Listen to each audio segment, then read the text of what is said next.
Omagyanatimirandasya Yananjana Shalakaya Chakshormilitanyena Tasmai Shri Guruve Namaha.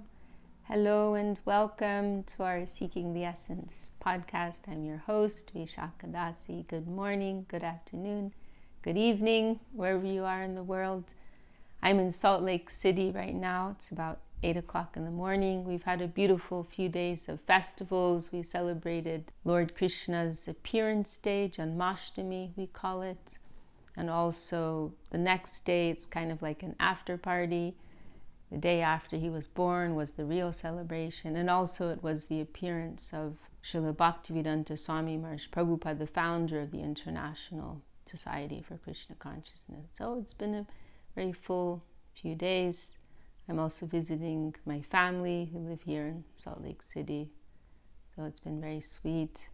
And I wanted to share our main discussion on the day of Krishna's birthday a few days ago. And it's a very developed community here, a lot of insightful contributions from the main speakers, and I hope you'll get something out of this. Mars, would you like to share anything?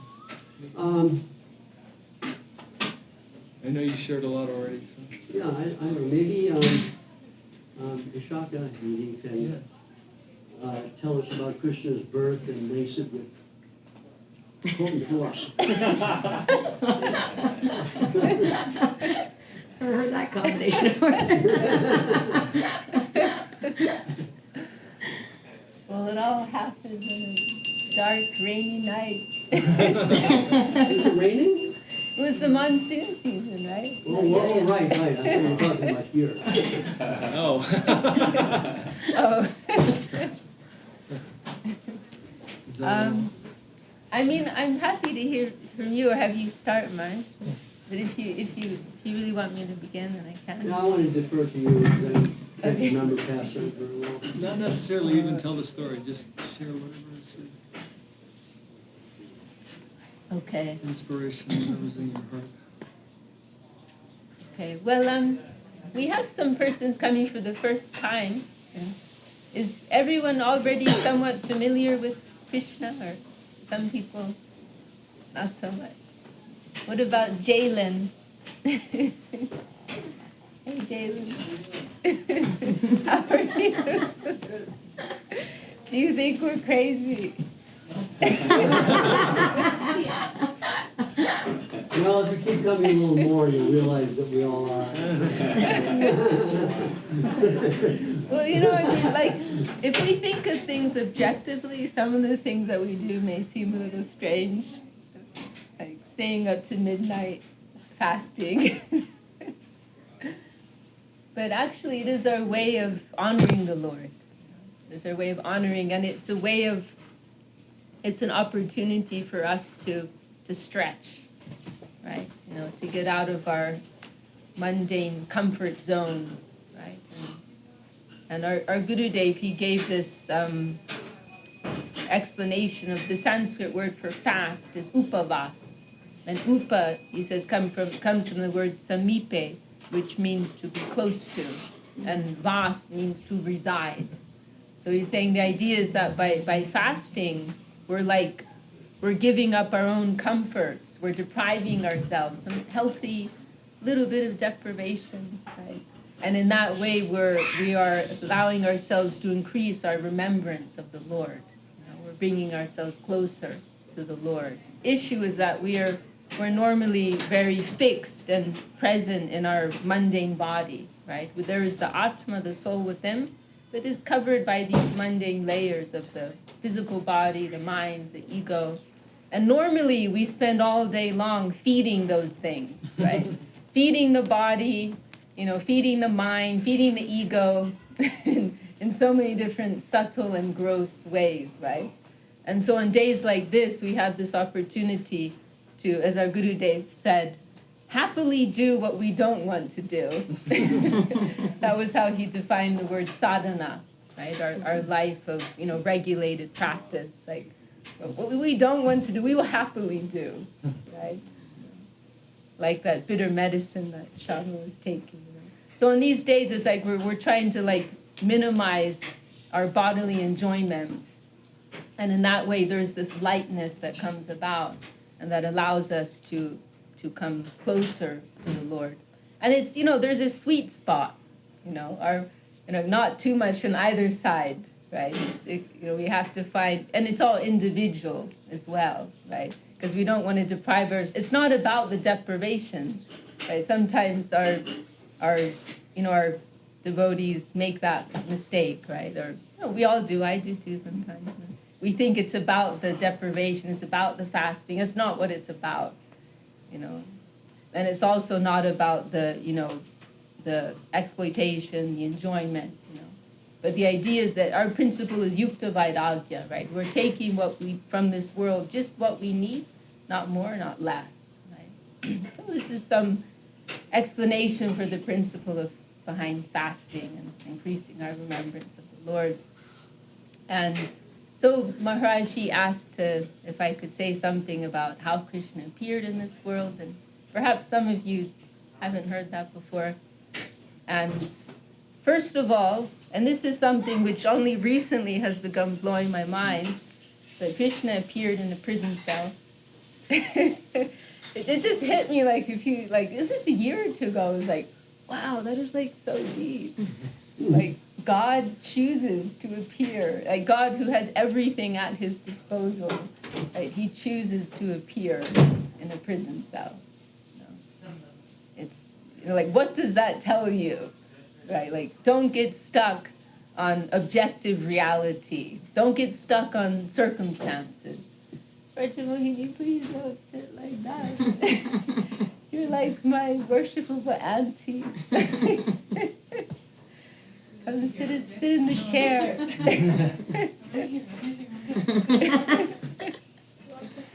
You have to be careful when you come to our temples, because there are all these like amazing, great souls who just like hide in the corner and clean the toilet, and you don't know who they are,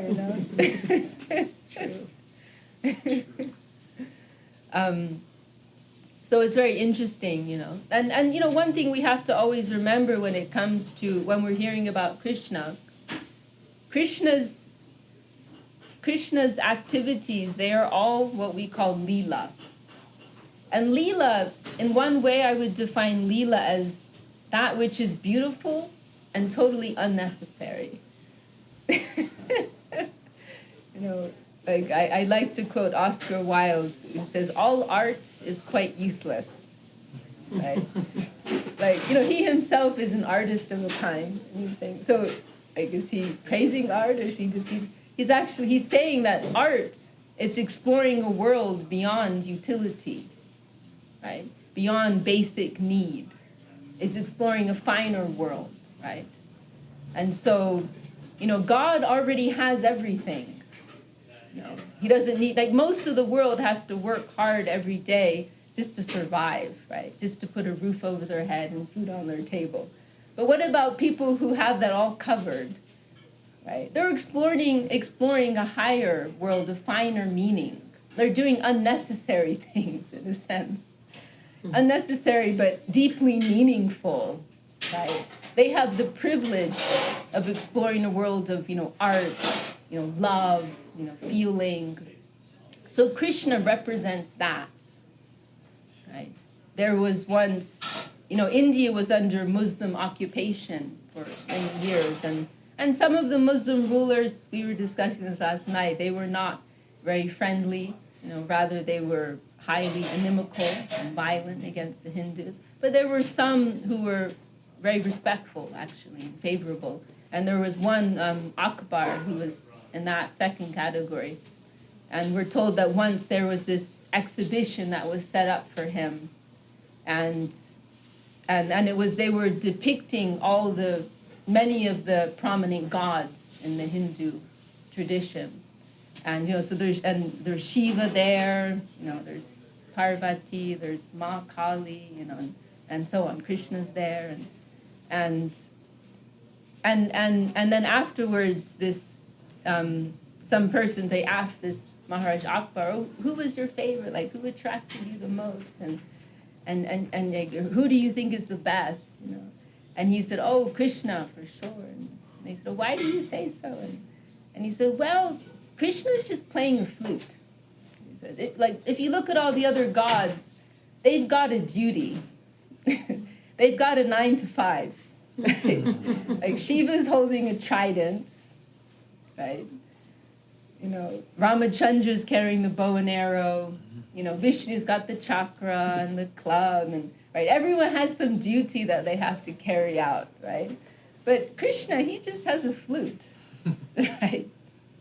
And we see that in this world, right? Like the super rich, they're just delegating everything. They don't actually have to do anything themselves. They do it because they feel like it, right? So this was Akbar's, you know, very intelligent, you know, discernment. Like Krishna, he's exploring a world of play, right? He's exploring the things which are actually the most meaningful and most penetrating to the heart, right? The world of play, love, beauty, charm, Rasa. right? Rasa. This is actually the... Shuno he Rasika Jan. Someone who actually can taste rasa, you need to know.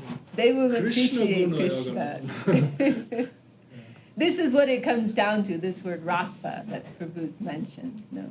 Rasa is very difficult to translate into English. Sometimes it's translated as juice, you know, sometimes it's taste, you know, ecstasy, joy, fulfillment. That's actually the essence of everything. That's actually what motivates us in everything. That's actually what we're all seeking after, right? You know, in everything that we do, and the foods that we eat, you know, what we drink, and movies that we watch, and different relationships, there are different rasas. There's some different flavor with your mother, your father, friends, lovers, co-workers. There's some unique flavor in every relationship. And actually, you're not satisfied with one, right? And so this is like scientific, like in terms of like a scientific appreciation of who is Krishna, and what is the value of Krishna, and why do we worship Krishna as the Supreme Personality of Godhead. It comes down to this point of rasa. And one of our gurus, he describes Krishna as Akila Rasamrita Murti, that he's the embodiment, he's the personification of all types of rasa, like all taste, all flavor, all ecstasy, everything will be fulfilled. It can be found in connection with him, right? We think of all these things as, you know, like they have a conscious personal source, right? Like our Gurudev, he said once very beautifully, he said, how can we expect to find happiness when we are rejecting happiness himself? Wow. Like happiness is a person, that's Krishna. And our Param Gurudev, Srila Sridhar Maharaj, she also said, everyone is consciously or unconsciously searching after Krishna, because Krishna is joy, Krishna is beauty, right? Krishna is taste. But now, like that like call of the soul, it's coming through this in this distorted form, through the layers of our mind and our ego and all the misconception, concoction that we've collected over so many lifetimes. It's so like that call of the soul for Krishna's coming through these layers in this distorted way, and then we're projecting that onto the finite, limited, what's the word? Anyway, finite, limited things of this world, right? That can, and then of course we're frustrated. You know, in so many ways, right? In relationships and jobs and, you know, in so many things that we pursue, right? We're like actually seeking the infinite, but within the finite. So it's a fruitless endeavor. You know, we will inevitably be dissatisfied. You know? So this principle is something to remember, that Krishna, like Krishna's, he's playing out a drama, right? It's not that anything in his activities like needs to happen, but it's part of the show. It's part of his enjoyment. It's part of his pleasure and the pleasure of his beloved companions, right? And Krishna actually mentions this directly in Bhagavad Gita. There's one verse, Janma karma chame divyam evam yoveti tattvata chakta deham punarjanma naiti ma meti sarjuna, where he's saying, that if someone can come to understand that the nature of my janma and my Leela, of my birth and activities in this world are actually divya, divine, then they will be liberated. Don't be fooled by this external appearance of some ordinary boy and who does such and such. This is all my divine play. And so as part of the play, Krishna chooses to appear like this. Krishna also has parents as part of the play. Right? Why? Because this adds to the rasa. Right? Normally, like according to conventional thinking, if someone tells you God has parents, you'll say, what?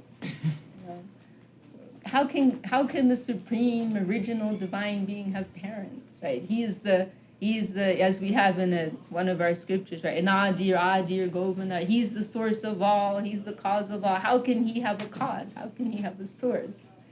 Right? So there's no logic there.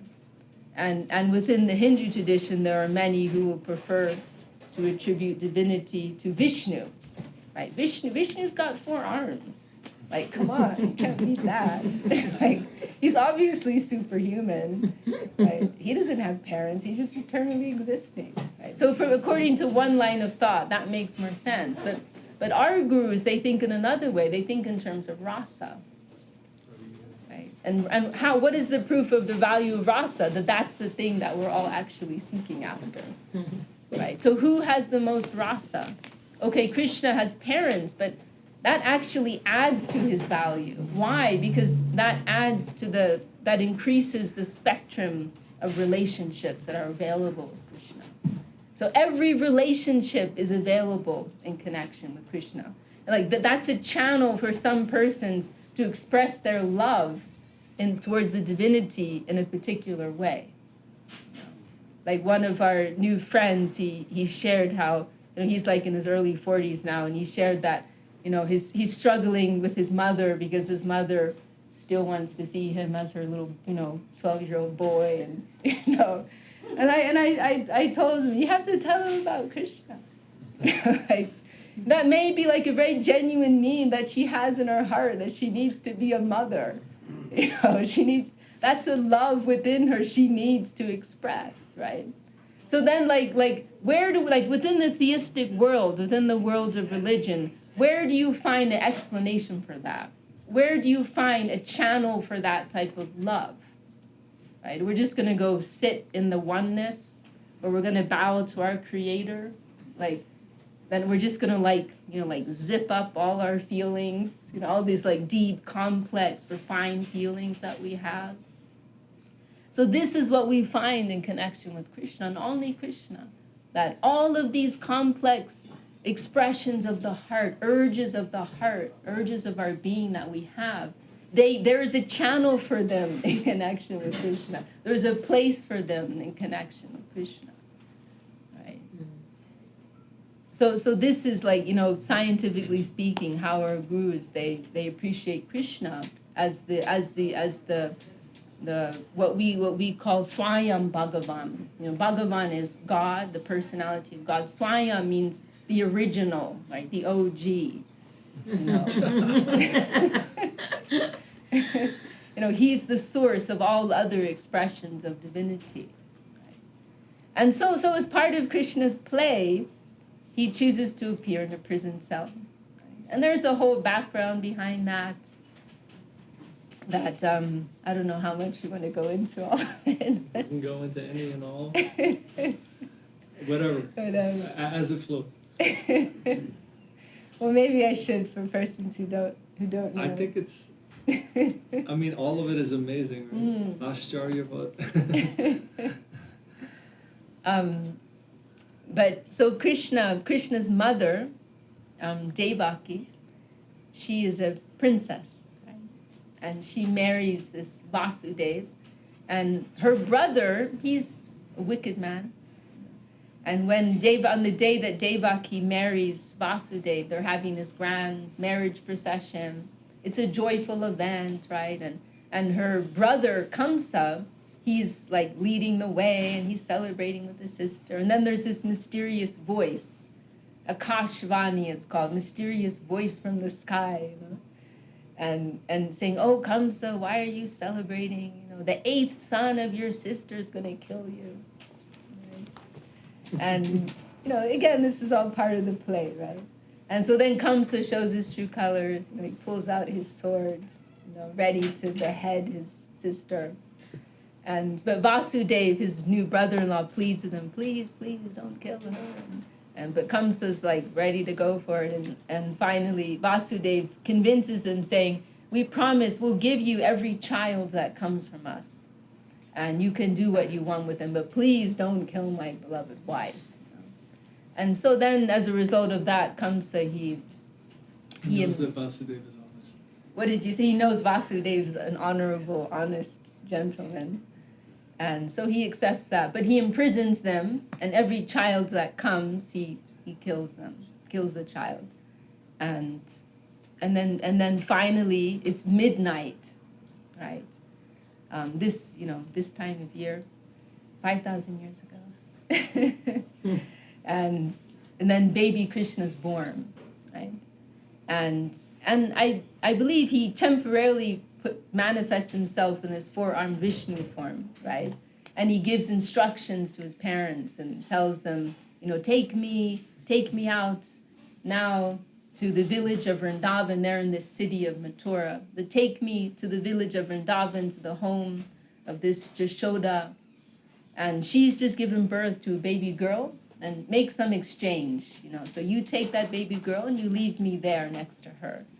And so Vasudeva, he does that, and by the Lord's mystic power, the chains on the prison, they open, the guards are all asleep, and he goes to, it's the monsoon season, the river Jamuna is very high, but the waves part, and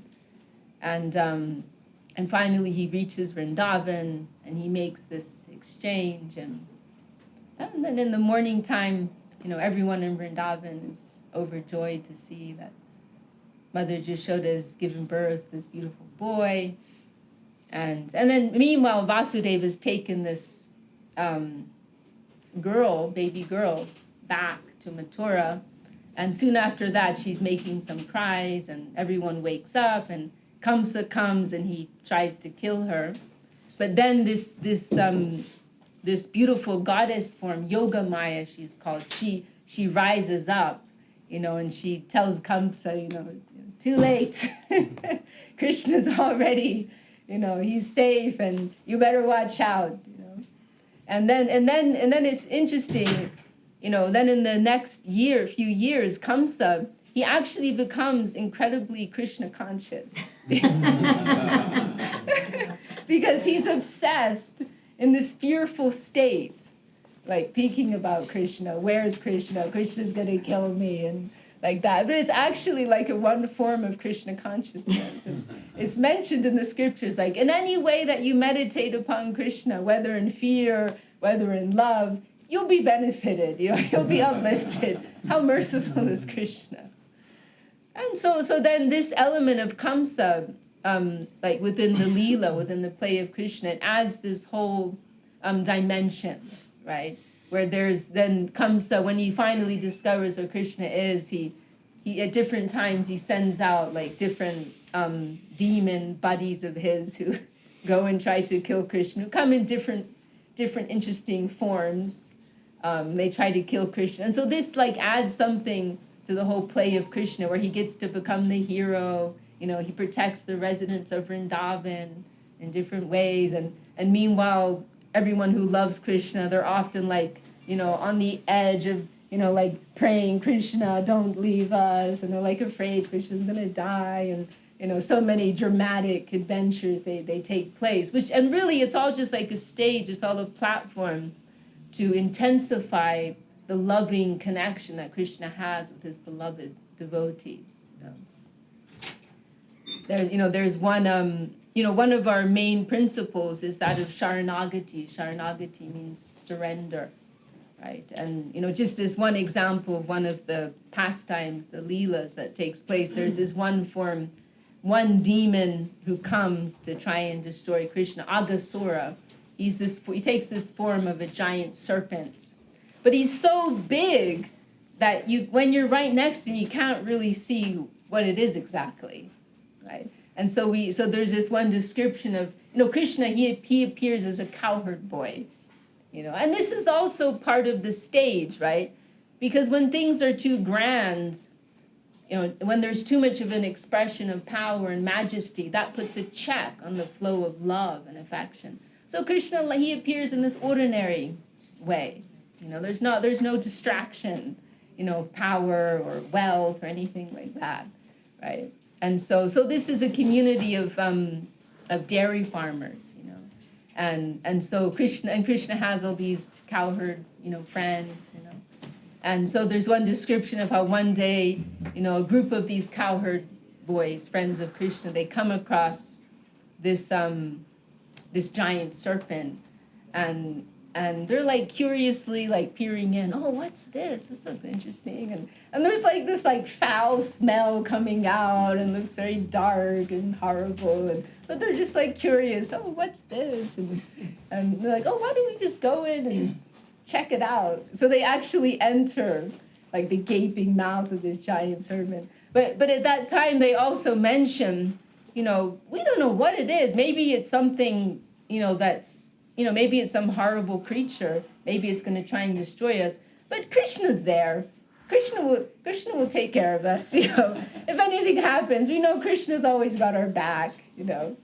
And this is a beautiful illustration. One of the aspects of the principle of surrender is that of confidence in the Lord's protection, right? Always having that faith, that the Lord is there, the Lord is our guardian, the Lord is our protector, the Lord loves us, right? And so in many different ways, all of these like theological principles, you can say, they're being expressed in very sweet, beautiful and charming ways, So this is some simple introduction to the divine play of Krishna.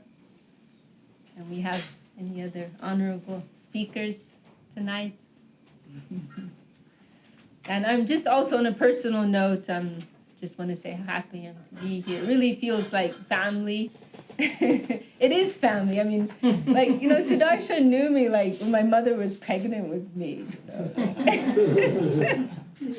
Nyasi Marj also, we've like grown up in different parts of the world together at different times, Tarmoy Didi also, like, I used to play with her daughter when we were like little toddlers in Miami, and, Haridas, maybe you were there too, Divi Shakti, Divi Brajami, they've all known me, like, it really feels like, it's like family here. And it's a very beautiful feel. Yeah, we were together in Navadip. Yeah, that was very special. And it's actually it's a real blessing to have that feeling. And actually, this feeling is giving an indication of what is like actually family life. It is a very wonderful thing. And this is actually what is very unique and special about the Krishna conception, right? That we can have an experience of closeness with the Supreme Infinite. Srila Sridhar Maharaj describes it in one place like Krishna, who is Krishna? It is where the closest approach of the finite towards the infinite is made possible. Oh, beautiful. And there was this one meeting in our temple in Navadvip.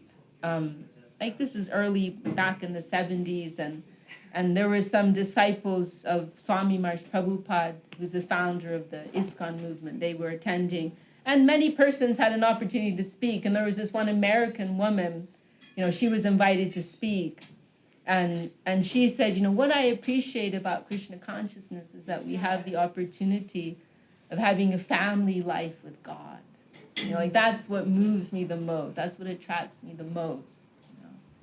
And Srila Sridhar Maharaj, our guru, our grandfather guru, he loved that so much, and he repeated it a number of times, like how much he appreciated that woman's expression, to have a family life with God. Like where else will you find that? Like where else will you find such a possibility? I mean, you know what? Something that's very striking about the whole story of Krishna.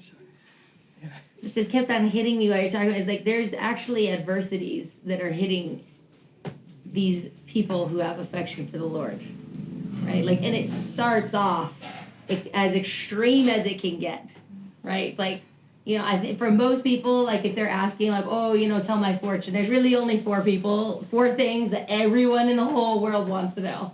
Who am I going to get married to? Am I going to have kids? Will I make some money? Like, it's maybe only three. Like, it's really that simple. So it's like everybody's consumed for the most part with like who they're going to get married to. And this is like the big day, right? Where it's like, you know, the celebration of the princess getting married. And there is something about like that call, right? Because I think there's a little bit of an idea of spiritual life where it's like, I'm going to do service. And when I do service, it's like really fun and we all jump around together and do fun things. And that's also true. Because there is something sweet. But it might also be your service to be in a very intense situation, right?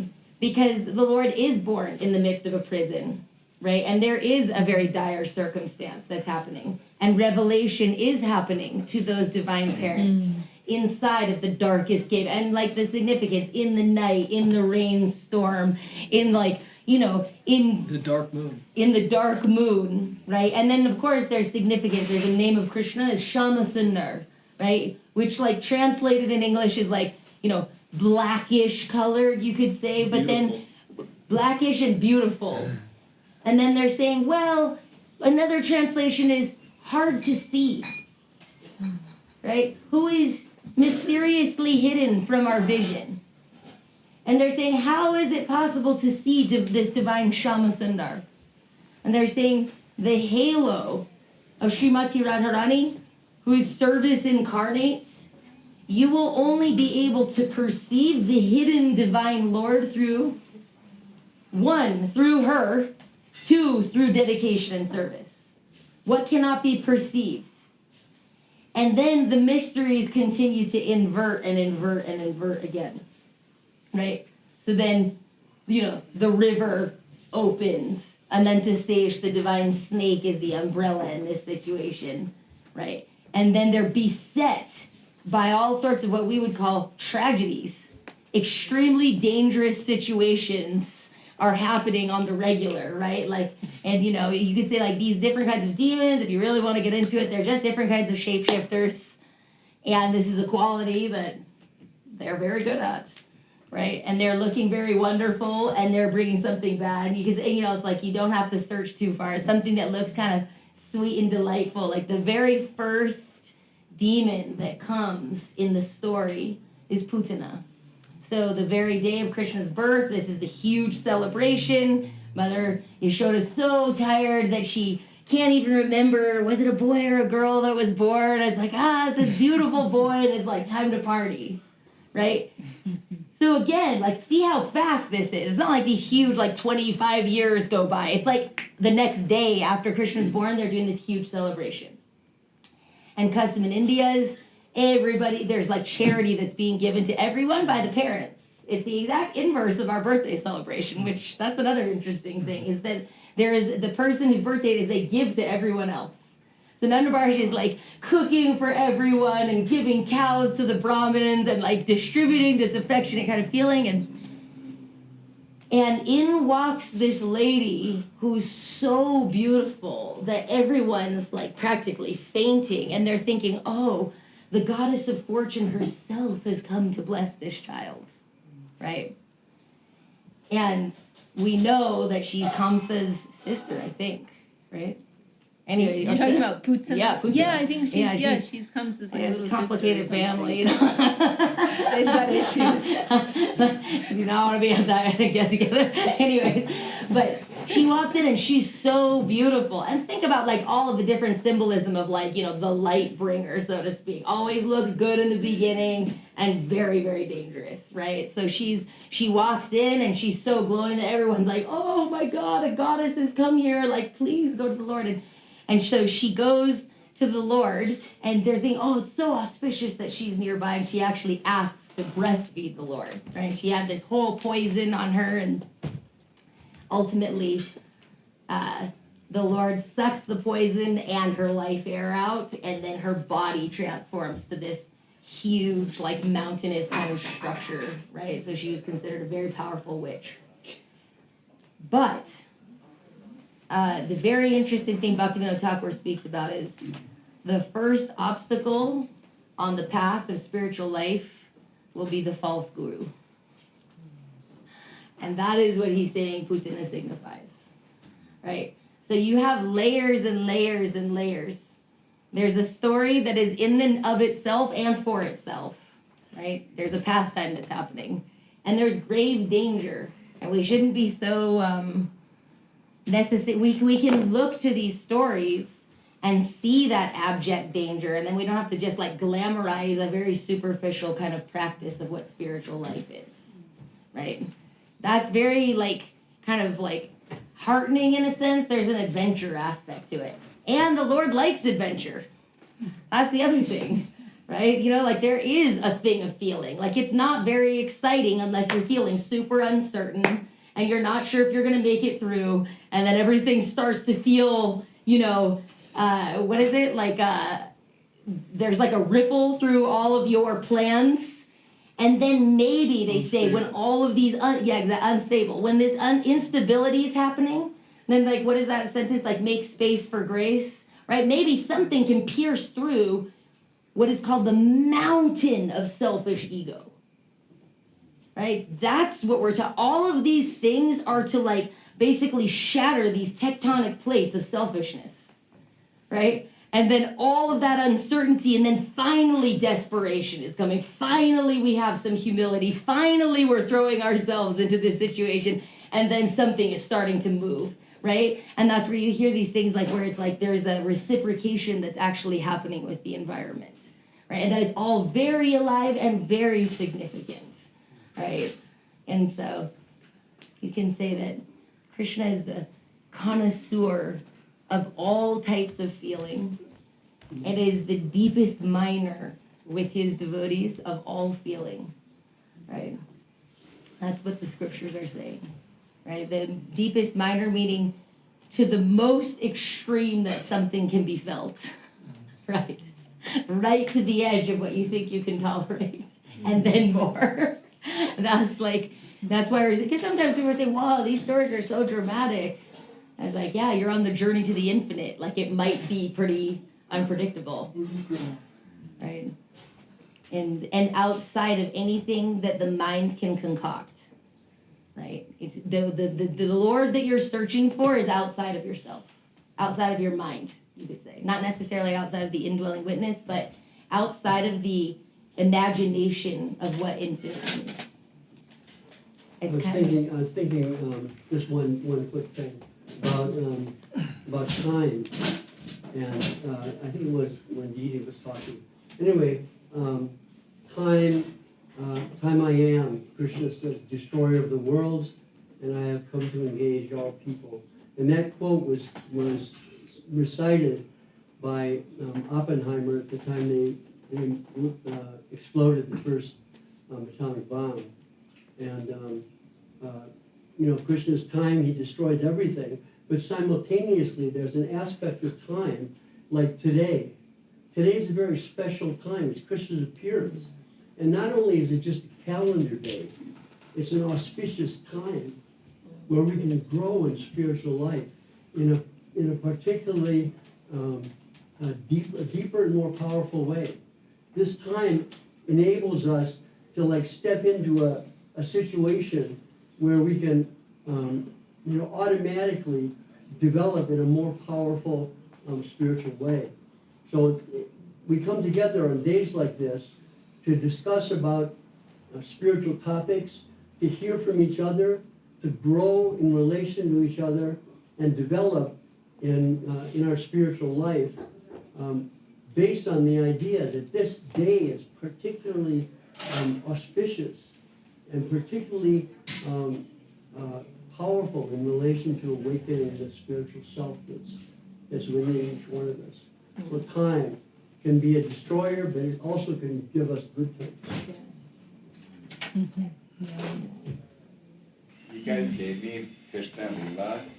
Actually, I Keshava. Keshava, Keshava. Krishna Leela. Krishna book. Yeah, the stories and the Yeah. and like it's just never occurred to me how like deep it was until you guys were just talking about it. I've read some of it, but not very much. I'm just so wanting to just It's actually right into amazing. it It's more and amazing. more. Yeah, you know, there's a name of the Lord, Urukrama, which means the great adventurer who performs wondrous tasks. One translation I saw, which I really appreciate, is the great adventurer. And to understand that the source of reality is playing in the most astonishing, sweet ways. And that the fullest expression of our individuality is to serve, participate, and contribute to that play. That's what's happening. Guru Maharaj is saying there's one reality, there's one Leela. And we've got all of our separate interests and our separate pain caves that we all are in. But really, what the fullest expression of ourselves is to give ourselves to that divine play. And it's exciting and amazing and adventurous. Today's the day, you know, the Lord came to this planet to play his play. And it's an amazing, inconceivable thing. We can never try to capture it in our words, but we can always make a turn, you know? That song we just sang, there's a line in it, it says, Krishna Bahir Mukha Jane Premamrita Vitarane. Bahir Mukha means whose face is turned away from him. So those whose faces have turned away from Krishna, you know, seeking their gratification in the world of trying to exploit and consume. The Krishna says, Prema Amrita Vitarani. To those people, he may give a drop of divine love, some feeling of love, even if it's for a second. And then, Krishna Bahirmukho Jane Premamrita Vitarani. I can't remember the next line. But essentially it's saying, and by that drop, to change the trajectory of their life. That just by that taste, all of a sudden a whole prospect of existence is coming. Right? And that you're now going to reorient and begin the search anew with fresh energy.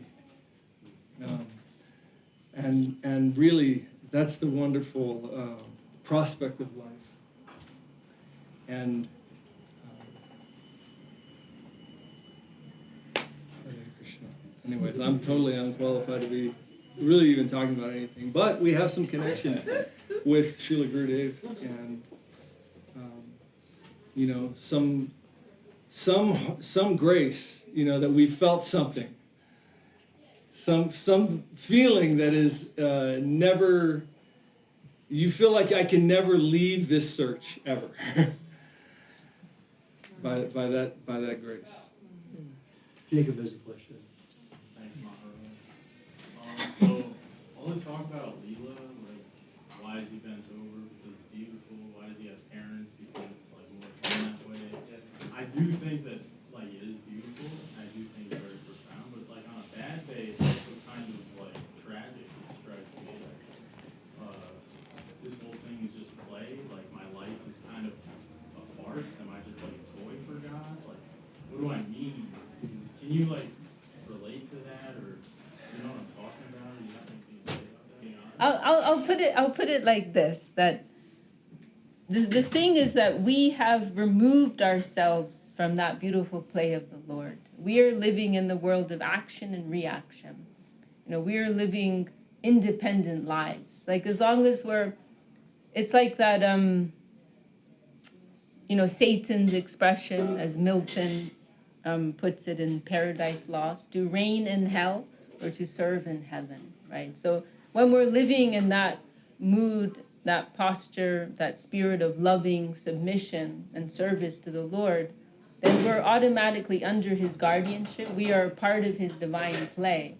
But when we have, you know, like Adam and Eve, right, they have to leave the Garden of Eden, right?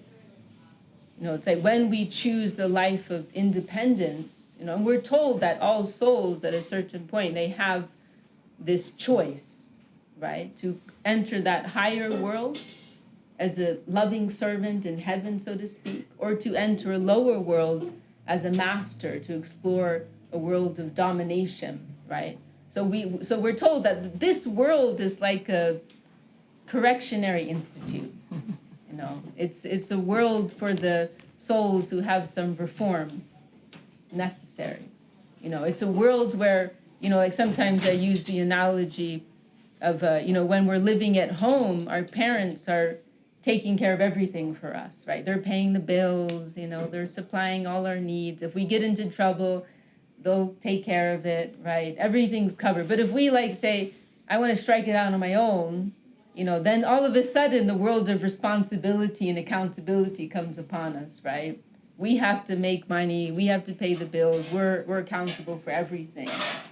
And so we've put ourselves in that position. We've put ourselves in a position of independence, and we're living in the plane of karma, the plane of action and reaction, right? We are learning the lesson that, you know, selfishness, independence, it's not happy, right? No. Here we're all, you know, because we're like one way Srila Sridhar Maharaj describes it, we're all like ruling as monarchs in our own kingdom, right? We all have our own agenda, right? And so this law, and because of that, there's like clashing that goes on because we all have our own center, right? And so the law of karma, it's kind of like a regulating principle that helps keep things under control. And so we can't all be king of the world all the time, right? And so that law of karma is what helps keep us in check. So we're living like concocted worlds, right? We've created this. We've turned away from the Lord, right? So it's not that, you know, it's not that we want to conflate, right, Krishna's reality and our reality. Like we've turned ourselves away from that supreme, divine, beautiful reality, right? And so, but when we turn back towards Krishna, you know, then gradually we can begin to see his presence everywhere. Gradually we'll be pulled more and more into that play, and we'll find that, you know, eventually, one day, maybe next lifetime, maybe millions of lifetimes right now, we'll have a place, you know, in that beautiful divine play. That's the prospect that's been given by our gurus. But yeah, I think the main thing I wanted to say to you was we don't want to conflate these two things, you know. That's that, and we're here, you know. We worship that as our ideal, you know. That's very interesting, yeah. Sorry to make everybody, No, hey, that's what this is for. We're not all just here to be a bunch of talking heads, you know. We're here to like connect with people in a real way and answer real questions. You know? So it's wonderful that you asked that question. But does that answer you? Okay. Vanchakalpatarubhyascha kripa sindhubhyeva cha patitanam pavanebhyo vaishnavebhyo namo namaha. Thanks for tuning in, folks. I hope you found something nourishing for your continued spiritual search, spiritual journey. Have a beautiful day, and I look forward to meeting next time. Hari Bol.